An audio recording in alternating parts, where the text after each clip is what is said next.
अस्सलाम वालेकुम। आज की वीडियो में आपको एक दिलचस्प और मज़ाहिया कहानी सुनाऊंगी। इस कहानी का नाम है आका और नौकर।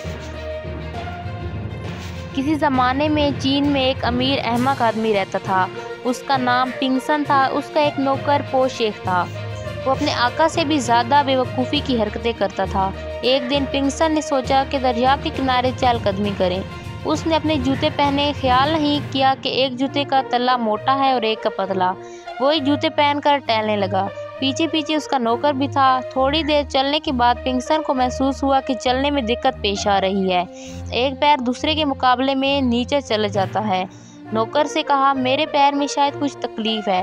नौकर ने जवाब दिया, शायद बारिश से सड़क पर गड़े पड़ गए हैं। एक आदमी उधर से गुजर रहा था। उसने उनकी बात सुनी और कहा, जनाब सड़क बिल्कुल बराबर और चिकनी है, बारिश भी अरसे से यहाँ नहीं हुई, फिर मेरे पैर के ऊपर नीचे जा रहे हैं। पिंगसन ने पूछा। अजनबी ने कहा, जनाब आप एक मोटे तले का और एक पतले तले का जूता पहनी हुई हैं, इसकी वजह से आपको चलने में तकलीफ हो रही है। अगर आपके दोनों जूतों के तले बराबर हों तो चलना कुछ दुश्वार नहीं होगा और आपको टहलने में भी लुत्फ आएगा। पिंगसन ने जूतों की तरफ देखा और यकीन हो गया कि आदमी ठीक कह रहा है। उसने अपने नौकर से कहा, घर जाओ और मेरे लिए जूतों का दूसरा जोड़ा लेकर आओ। नौकर घर पहुंचा। उसने दूसरा जोड़ा देखा तो एक जैसा नहीं था। एक का तल्ला मोटा तो दूसरा तल्ला पतला था।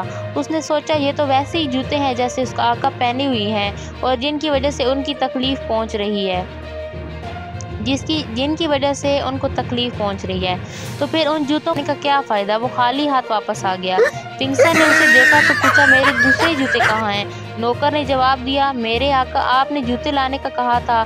मैंने उन जूतों को गौर से देखा तो पता चला वो भी बिल्कुल ऐसा ही जोड़ा है। एक का तला पतला और एक का मोटा है, इसलिए मैं नहीं लाया। मैं खुशकिस्मत हूँ कि मुझे तुम जैसा अक्लमंद नौकर मिला है।